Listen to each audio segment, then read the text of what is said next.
Good morning students. हमने पिछली class में पार्ट 1 द फेयर प्ले का पढ़ा था और पार्ट 1 पढ़ के आपको ये समझ में आया होगा कि दो दोस्तों की कहानी है द फेयर प्ले, जिसमें एक तो है आपका क्या नाम है जुम्मन और दूसरा है अलगू चौधरी। जुम्मन जो है वो अपनी चाची की पूरी संपत्ति अपने नाम करवाने के बाद इस शर्त पर चाची ने अपनी संपत्ति उसके नाम की थी कि वो उम्र भर उनकी देखभाल करेगा। लेकिन साल 2 साल तक उनकी देखभाल करने के बाद जुम्मन शेख जो है अपनी बात से पलट जाता है और वो और उसकी पत्नी चाची की देखभाल करना लगभग बंद कर देते हैं। उनको खाना पीना भी ठीक से नहीं देते। कुछ महीने बर्दाश्त करने के बाद चाची ने जो है सोचा कि इस मुद्दे को पंचायत के पास ही ले जाना।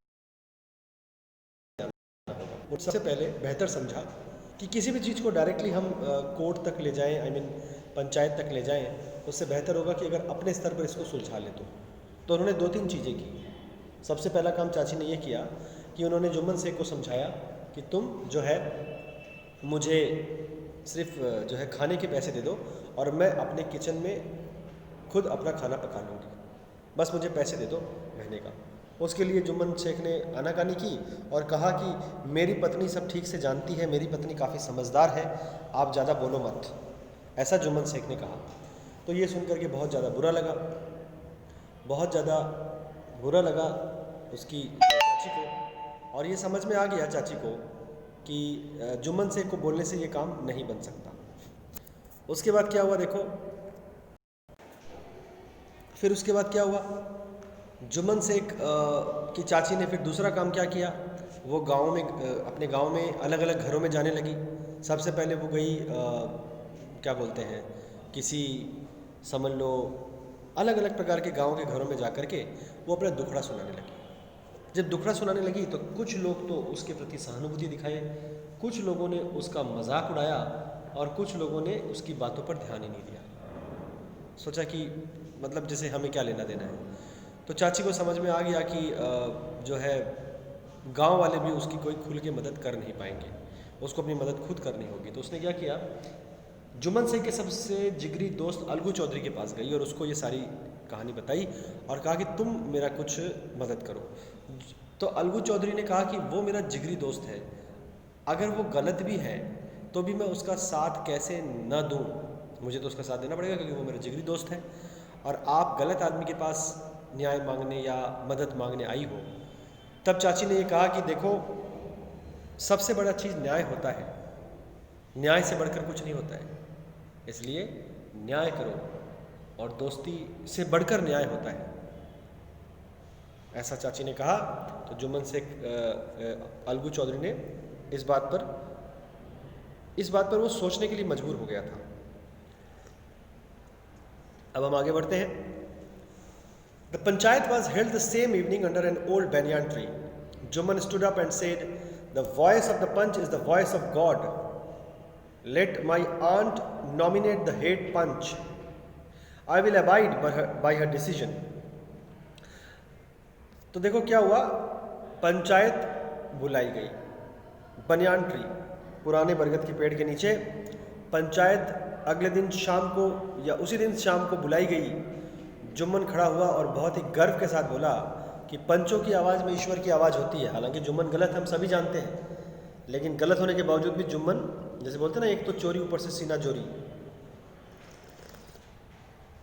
जुम्मन जो है गलत होने के बाद भी बहुत ज़्यादा गर्व करके बोलता है कि पंचों की आवाज़ में ईश्वर की आवाज़ है, मेरी चाची डिसाइड करेगी कि कौन हेड पंच होगा और मैं उनके न्याय को मानूंगा।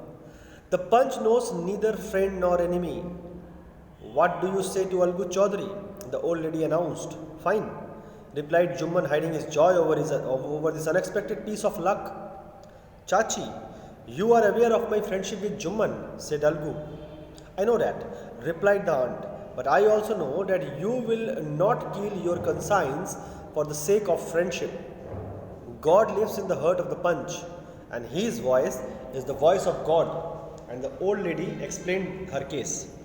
तो देखो क्या हुआ कि आंट जो थी वो उसको ये जुम्मन ने मौका दिया कि आप पंच को जो है चुनो। तो आंट ने कहा कि पंच जो होते हैं वो न तो दोस्त होते हैं और न दुश्मन होते हैं। अलगू चौधरी को अगर पंच बनाऊं तो तुम्हारी क्या राय है? जुम्मन तो खुशी के मारे मन ही मन उछल पड़ा, हालांकि उसने खुशी जाहिर नहीं होने दी। जुम्मन समझ गया कि मेरे दोस्त को पंच बनाया जा रहा है, तो कोई हाल में मेरा दोस्त मेरे अगेंस्ट नहीं जाएगा। बहुत खुश हो गया जुम्मन। अलगू ने कहा कि चाची आपको पता है, मैंने अलगू ने सबके सामने ही कहा कि चाची आपको पता है कि मेरी जुम्मन के साथ दोस्ती है? तो चाची ने कहा कि मुझे पता है, मुझे पता है कि तुम्हारी जुम्मन के साथ दोस्ती है, लेकिन मुझे ये भी पता है कि वो अपनी आत्मा की आवाज़ दोस्ती के नाते मरने नहीं देगा। पंचों के दिल में भगवान रहते हैं और ये आवाज़ भगवान की आवाज़ होती है, उस बूढ़ी औरत ने कहा। Jumman said Algu, you and I are old friends. Your aunt is as dear to me as you. Now I am a punch. You and your aunt are equal before me. What have you to say in your defense? 3 years ago, began Jumman, my aunt transferred her property to me. I promised to support her as long as she lived. I have done all I could. There have been a couple of quarrels between my wife and her, but I can't stop it. Now my aunt is claiming a monthly allowance from me. This is not possible. That's all I have to say. Jumman को अलगू चौधरी ने बहुत ही सीधा और सपाट सवाल पूछा कि जुम्मन, तुम और मैं पुराने दोस्त हैं। तुम्हारी चाची जो है वो मुझे उतनी ही प्रिय है या उतनी ही सम्माननीय है जितना कि तुम हो। अब चूंकि मैं पंच बन चुका हूं तो तुम दोनों मेरी नज़र में बराबर हो। अपने पक्ष में तुम्हें क्या कहना है, कहो। जुम्मन ने अपने पक्ष में यह कहा कि 3 साल पहले मेरी चाची ने अपनी पूरी प्रॉपर्टी मेरे नाम कर दी थी। 3 साल पहले मैंने उनको ये प्रॉमिस किया था कि मैं जब तक वो जिएगी उनकी देखभाल करूंगा। मैं जितना कर सका मैंने 3 साल में काफ़ी किया। हर घर में छोटे मोटे झगड़े होते हैं। मेरी पत्नी और चाची के बीच भी कुछ झगड़े हुए। मैं कोशिश खूब किया लेकिन मैं उन झगड़ों को रोक नहीं पाया।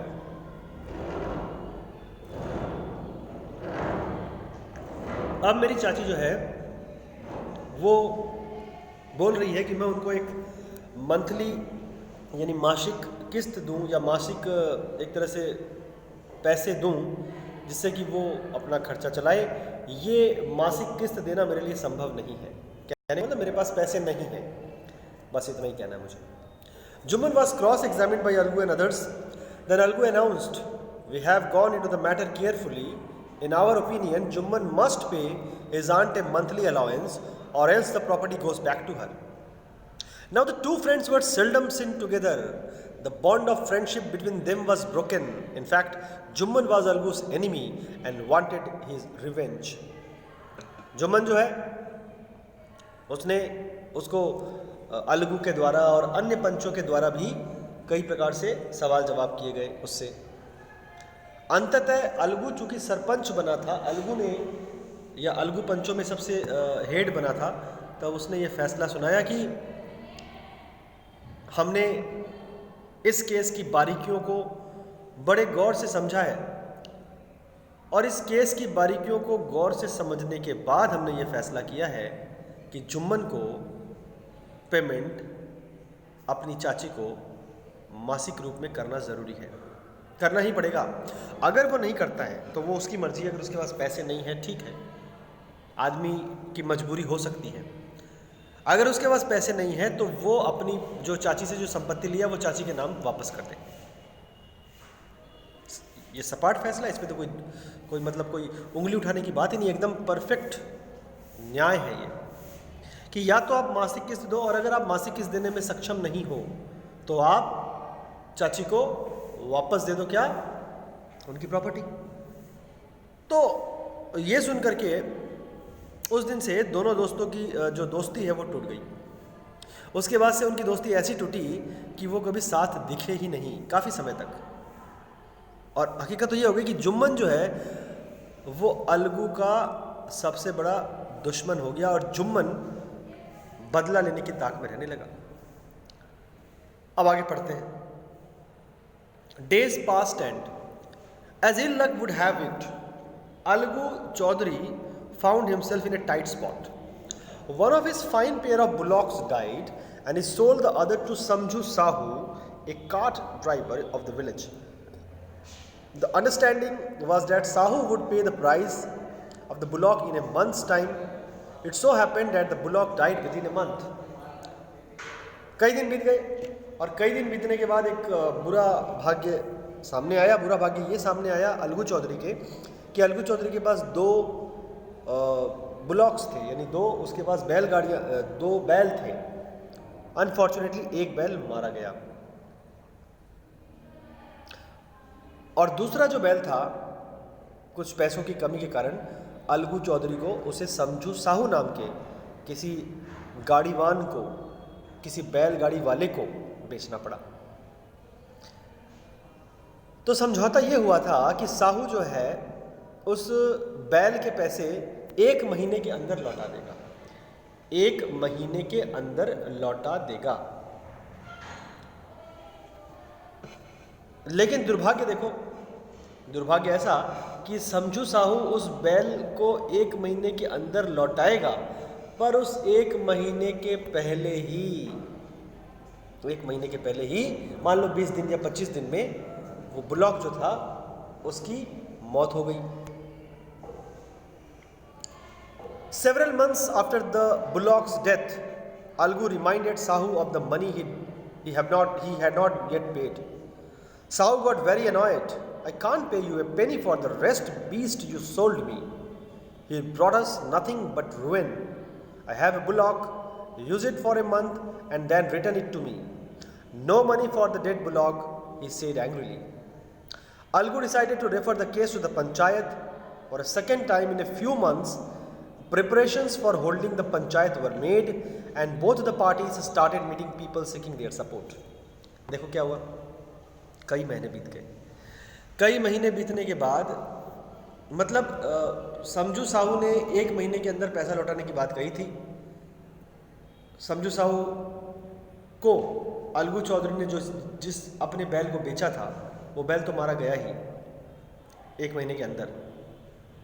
लेकिन उस 1 महीने के बीतने के भी बाद और कुछ महीने बीत गए और कुछ महीने बीतने के बाद वो जो बैल थी, बैल की मौत के कुछ महीने बाद, देखो अलगू चौधरी कितना भला आदमी है कि उसने इमीडिएटली पैसे की डिमांड भी नहीं की। उसको दिक्कत तो थी ही, पर न जाने क्यों और कुछ महीने बीतने दिए उसने। शायद उसको ऐसा लगा हो कि समझू साहू दिक्कत में है, अभी मुझे उससे नहीं मांगना चाहिए। वो और कुछ समय रुका और कुछ समय रुकने के बाद अलगू चौधरी जो था वो समझू साहू के पास जाकर के अपने पैसे की मांग रखा। तो समझू साहू गुस्सा हो गया और बोला कि तुमने मुझे एक ऐसा बैल दिया है जो 1 महीने तक जीवित ही नहीं रहा, इसलिए और उस बैल ने मुझे सिवाय नुकसान के और कुछ नहीं दिया। मैं तुम्हें बैल नहीं लौटाऊंगा, मैं तुम्हें बैल नहीं लौटाऊंगा। मेरे पास एक जो है बुलॉक दूसरा बैल है मेरे पास, उसको तुम ले लो और जितने दिन मैंने यूज़ किया लगभग 1 महीने तुम भी यूज़ कर लो और उसके बाद मुझे वापस कर दो, बात बराबर। पैसे तो तुमको मैं नहीं दूंगा। अलगू कि भाई मैंने कोई चीज़ बेच दी और उसके बाद वो चीज़ खराब हो गई तो उसमें कोई क्या कर सकता है। अलगू ने तब क्या किया, अलगू ने तब डिसाइड किया कि वो इस केस को पंचायत के पास लेके जाएगा। उसने सोचा उस केस को वो पंचायत के पास लेके जाएगा और इस तरह से कुछ ही महीनों में दूसरी बार फिर से पंचायत बैठी और लोग अपने अपने स्तरों पर अपने क्या बोलते हैं सपोर्ट या अपने पक्ष में जो व्यक्ति गवाही देगा उसकी खोज करने लगे। The panchayat was held under the old banyan tree. Algu stood up and said, "The voice of the punch is the voice of God. Let Sahu nominate the head punch. I will abide by his decision." Sahu saw his chance and proposed the name of Jumman. Algu's heart sank and he turned pale. But what could he do? उसके बाद देखो क्या हुआ, पंचायत जो थी फिर से रखी गई